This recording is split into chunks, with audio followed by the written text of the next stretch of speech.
सदानन्दसूनो परप्रेमपात्री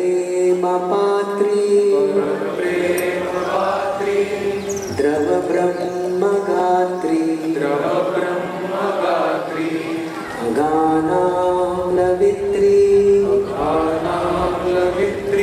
जगत्क्षेमदात्री पवित्री क्रियान्नो वपुरमित्रपुत्री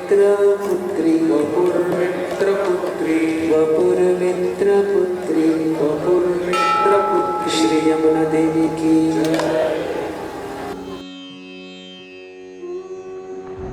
प्राचीन काल से ही मनुष्य नदियों के किनारे जीवन यापन करता आ रहा है। ये नदियां मनुष्य के लिए केवल जल का स्रोत मात्र ना होकर उसकी आस्था का प्रतीक भी है। प्रत्येक भारतवासी नदियों को माँ कहकर केवल संबोधित ही नहीं करता, बल्कि उन्हें माँ के समान पूजता भी है। तो आज हम आपको ऐसी ही अपनी एक माँ के बारे में बताने जा रहे हैं, जिन्हें भगवान श्री कृष्ण की पटरानी होने का सौभाग्य प्राप्त है और जो स्वयं भगवान श्री कृष्ण की अनेक लीलाओं की साक्षी भी रह चुकी हैं। वैसे तो भक्तगण इन्हें सूर्यजा, जमुना, कृष्णा, रविसुता, कालगंगा, भानुजा, यमभागिनी आदि नामों से पुकारते हैं, लेकिन ब्रजमंडल में इन्हें महारानी की ख्याति प्राप्त है। यमुना नदी भारत की सबसे प्राचीन नदियों में से एक है। यमुना नदी गंगा नदी की सबसे बड़ी सहायक नदी है। यमुना नदी का उद्गम यमुनोत्री से हुआ है, जो उत्तरकाशी से 30 किलोमीटर उत्तर गढ़वाल में स्थित है। हिमालय की एक चोटी बंदर पुच्छ के पश्चिमी ढाल कालिंदी पर्वत से यमुना नदी का उद्गम होता है, इसलिए यमुना नदी को कालिंदी भी कहा जाता है। यमुना नदी की कुल लंबाई 1376 किलोमीटर है। यमुना नदी के किनारे बसे प्रमुख नगरों में दिल्ली, मथुरा, आगरा, इटावा, कालपी, हमीरपुर और प्रयागराज शामिल हैं। गंगा नदी के समान बहती हुई यह नदी प्रयागराज में जाकर मिलती है। पहले यमुना मैया गोलोक धाम में थी। यहाँ ब्रज को पवित्र करने के लिए उनको पता था कृष्ण का जन्म जो है यहाँ मथुरा में ही होना है, तो कृष्ण के जन्म से बहुत समय पहले ही वो कलिंदगिरी पर्वत पर से होती हुई यहाँ पे ब्रज में आई हैं। यहीं से यमुना जी से गोकुल लेके गए हैं, वासुदेव जी टोकरी में रख के। चीर घाट पे जो भगवान ने चीर हरण की लीला करी है, तो वहाँ कात्यायनी रूप में जो छठी देवी है, वो छठी देवी जो है वो यमुना जी है। सूर्यदेव पिता है यमुना जी के, कहते हैं रब की आप सुता के सबकी पटरानी। शनि और यमराज भाई हैं, तो शनि की दशा किसी पर चल रही हो या कोई यम यात्रा से बचना हो तो यमुना जी को ही धाना है। परम अधिष्ठात्री देवी कौन है यहाँ की ब्रज की? राधा रानी है और यमुना जी है। यमुना जल का जो पान करे, यमुना यमुना गाते हैं, सब पाप हरण हो जाते हैं उनके। यम भी चक्कर खाते हैं, यम भी उसको परेशान नहीं करते हैं।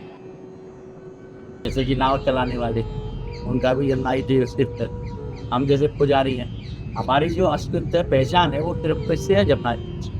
पंडा है तो पंडा लोग प्रशिक्षु बुलाते हैं, यमुना जी का पूजा कराते हैं, उनकी पहचान किससे? यमुना जी के। समझे? यहाँ का जो लोकल आदमी है बोले जैसा हम मारे कभी जैसे अदरवाइज की बाहर गए बोले साहब हमारे यहाँ तो यमुना मैया बैठी है, तो उनकी पहचान यमुना जी की। तो यहाँ ब्रज मंडल में जो हमारे यमुना किनारे जैसे कि मथुरा है, वृंदावन है, गोकुल है, सबकी क्या पहचान है? यमुना जी। यहाँ मैं प्रातः श्री यमुना महारानी की मंगल आरती करता हूँ, मक्खा को शयन आरती करता हूँ। मेरे को यहाँ आरती करते हुए हो गए करीब 15 साल। कल 2 ईयर मैं आरती कर रहा हूँ, देर वक्त आती थी। श्रद्धालुओं द्वारा यमुना जी के आचमन मात्र से ही जन्म जन्म के पाप धुल जाते हैं, लेकिन विशेष अवसरों पर चुनरी मनोरथ का आयोजन भी श्रद्धालुओं द्वारा किया जाता है, जो बहुत मनोहारी प्रतीत होता है। मनोरथ का अर्थ है मनोकामना अथवा इच्छा। चुनरी का अर्थ आप जानते ही हैं, जो भारतीय परिधान का एक अभिन्न अंग है। किसी भी घरेलू उत्सव में अथवा विवाह, मगनी जैसे पवित्र आयोजनों में स्त्रियों को चुनरी ओढ़ाने की रीत है। ये सुहागन का अधिकार है, दिव्य नारी पवित्रता का प्रतीक है। चुनरी मनोरथ में यमुना जी को चुनरी अर्पित की जाती है। उन्हें पावन मथुरा की देवी माना जाता है। परिवारजन उन्हें अर्पित करने के लिए अत्यंत लंबी साड़ी लाते हैं, जिसे वे कई साड़ियों को जोड़कर बनाते हैं। अधिकतर 101 साड़ियों को आपस में सिलकर ये साड़ी तैयार की जाती है। कभी कभी तो भक्तगण 400 साड़ियों तक को जोड़कर ये लंबी साड़ी तैयार करते हैं। इस लंबी साड़ी के एक छोर को इसी तट पर रखकर साड़ी को अनेक नौकाओं द्वारा पावन नदी के उस पार तक ले जाते हैं। जब साड़ी का दूसरा छोर नदी पार कर दूसरे किनारे तक पहुंचता है तो ऐसा प्रतीत होता है मानो यमुना महारानी ने चुनरी ओढ़ ली है। हम लोग पहले सुबह नाव पे आते हैं, सफाई वफाई की नाव की।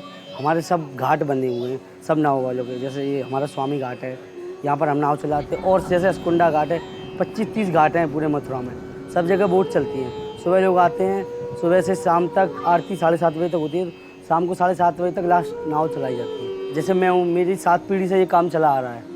मैं पर बाबा वगैरह करते थे, बाबा करते थे, पिताजी करते थे, हम लोग भी कर रहे हैं इसको। इनसे जीवन ही चल रहा है वहाँ से, मतलब सब घर का खर्चा वगैरह जो भी हम करते हैं यमुना जी की कृपा से चलता है। अब क्या है, ऐसे एक चौच की नाव है, तो पहले 2 चौच की होती थी, फिर बदलाव हुआ कि ऐसे ये हाथ वाली बोट चलने लगी। हाथ वाली से फिर हम लोग डेवलपमेंट हुए, नई पीढ़ी वाले कैफे दे स्टीमर टाइप के बना लिए। यमराज और शनिदेव यमुना के भाई हैं और वह सूर्य की पुत्री हैं। भगवान श्री कृष्ण की चतुर्थ पटरानी भी यमुना महारानी ही हैं। एक बार यमुना महारानी यमराज के दरबार में गई। जब उन्होंने यमराज को जाकर तिलक किया तो यमराज बड़े प्रसन्न हुए।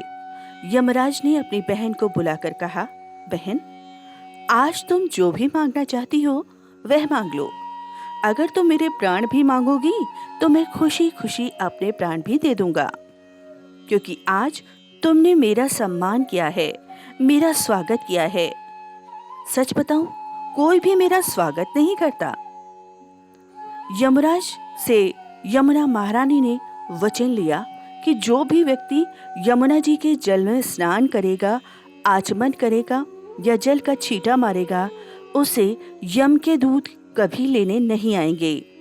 यमराज ने कहा, अगर तुम यह मांगोगी तो लोग धरती पर अत्याचार करेंगे, पाप करेंगे और फिर वे तुम्हारे जल में स्नान करके अपनी मुक्ति प्राप्त कर लेंगे। इससे उनका कोई धर्म नहीं रहेगा, इसलिए मैं ये वचन तुम्हें नहीं दे सकता। किंतु कुछ पल सोचते हुए यमराज ने फिर कहा, यमुना, तुम मेरी बहन हो, मैं तुम्हें एक दिन का समय अवश्य दूंगा। उस दिन जो भी भक्त तुम्हारे जल में स्नान करेगा उसे मेरे दूत लेने नहीं आएंगे, चाहे वह कितना भी पापी क्यों ना हो। वह दिन है भाई दूज का, जिस दिन बहन भाई को तिलक करती है। उस दिन यमुना जी के जल में भाई बहन के जोड़े स्नान करते हैं। उस दिन लाखों करोड़ों की भीड़ इकट्ठा होती है और भाई दूज के दिन जब भाई बहन यमुना जी में 3 डुबकियां लगाते हैं तो उन्हें यम के दूत लेने नहीं आते। इस प्रकार भाई दूज के दिन यमुना जी में स्नान करने की परंपरा की शुरुआत हुई। भाई दूज होता है ना, दिवाली के बाद जब बहुत भीड़ होती है, जब बहुत खूबसूरत लगता है, चारों तरफ लोग ही लोग और नाव ही नाव चलती नजर आती है। उससे ज़्यादा खूबसूरत नज़ारा नहीं होता है कोई।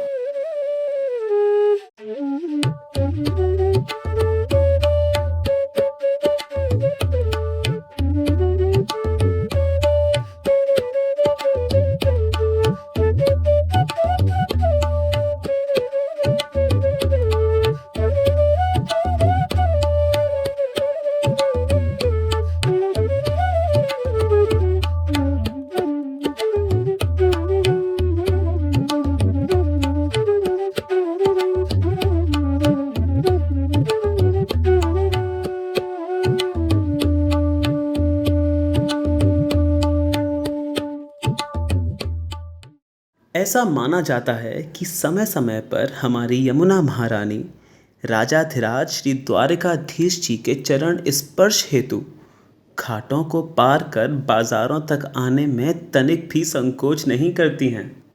मथुरा में बाढ़ 1924 में आई थी, बहुत भयंकर। लेकिन 1978 में जो बाढ़ आई थी वो 1924 से भी ज्यादा बाढ़ आई थी। करीब करीब मथुरा शहर का आधा भाग यमुना में डूब गया था। मेरे पिताजी स्वर्गीय जुगल किशोर चतुर्वेदी एडवोकेट उस समय शहर कांग्रेस कमेटी के जनरल सेक्रेटरी थे। उनके साथ में गांवों में उसमें नावों से आदमियों को खाने के पैकेट है वो बेचते थे, देने जाते थे। एक तो ऐसी घटना हुई वहां पर, ये आपके सदर या ये क्षेत्र में कुछ गरीब परिवारों के, जहां वो भूख से परेशान थे, उनको कुछ लोग समाज सेवी लोग खाने का मतलब सूखा खाना, आटा दाल चावल इस तरह सामान बांटना चाहते थे। वो बोले के तो चल रहा हूँ हमारे साथ, तो अखबार छपला भी जाती हूँ, हम उसका कुछ खर्च कर रहे हैं। मैं गया, ये विश्राम घाट के ऊपर सड़क पे पानी था, यहाँ नाव चल रही, वही नाव आ गई, मैं वहां बैठा और नाव उसको लेकर नीचे उतरी, स्टीमर उतर के मुड़ी और लेके वो घाट पे उतर के सीधे पानी में चली गई। बंगाली घाट से आगे निकले, जैसे ही रेल का पुल आया, उनके आगे जैसी नाव चली और नाव यूं घूम गई, चीख निकल गई हमारी। पर अब ऐसी स्थिति नहीं हुआ क्या है कि वो गोकुल विलास की फाटक खोल दिए गए, उससे पानी रोक दिए गए, पानी सीधा निकल रहा है बाहर आगरा। पहले अभी बीच में क्या कर रहे थे, वो दिन में पानी रोक लेते थे, वो तो एक दो से डूब जाती थी, रात को फाटक खोल देते थे, निकाल देते थे पानी। पुराणकालीन वृंदावन में गोवर्धन गिरी की स्थिति मानी गई है और उसके निकट यमुना नदी को प्रवाहित बताया गया है। वल्लभ संप्रदाय के अनुसार सारस्वत कल्प में यमुना नदी की धारा चंद्र सरोवर के निकट भी बहती थी, जिसके कारण वहाँ का जमुनावता गांव प्रसिद्ध हुआ। इस ग्राम में वल्लभ संप्रदाय के अष्ट छाप कवियों में से एक श्री कुंभन दास जी का जन्म आज से लगभग 500 से 600 वर्ष पूर्व हुआ था। आज भी जमुनावता ग्राम में उनके वंशज रहते हैं, जो ग्राम में स्थित श्री कुंभन दास जी के मंदिर में नियमित रूप से सेवा अर्चना किया करते हैं। तो लेकर चलते हैं आपको जमुनावता ग्राम की ओर, जो कि गोवर्धन से कुछ ही दूरी पर स्थित है। कितवंत शरीर के जमुनांते घाम से, और जमुनांता उसी जमुना नदी बहती थी वहाँ से, उनके नाम पर ही जब क्या वहाँ मिट्टी मतलब लेती आती जमुना। और मैंने आंखों से देखी थी कि जमुना जी की रेती थी वो बिल्कुल लेवल, और उसमें चांदी के टुकड़े से चमकते थे, और अगर वो चांदनी रात होती थी तो ऐसा लगता था कि सर्दी पड़ी हुई है। यहाँ पहले जमुना जी बहती थी, कम से कम अब लगभग 500 वर्ष पहले की बात। जमुना जी की रेती बारूद निकल रही है, जैसे खोद के देखे 10-5 फुट अंदर तो बारूद निकल रही काली बारी। जमुना तो गांव पड़ो कुमनदास बाबा की तरफ। कुमनदास बाबा अष्ट सखाए जमुनाम थे, उनकी जन्म स्थली जमुनाम तो गांव। जब ते जमुनाम तो गांव पड़ो गए और पुरखा पंगत थे, कम से कम 500 वर्ष करीब है और लगभग है गई होंगी। यहाँ ते कम ऐसी चले गई 22-23 किलोमीटर दूर मथुरा में बह रही है जमुना जी।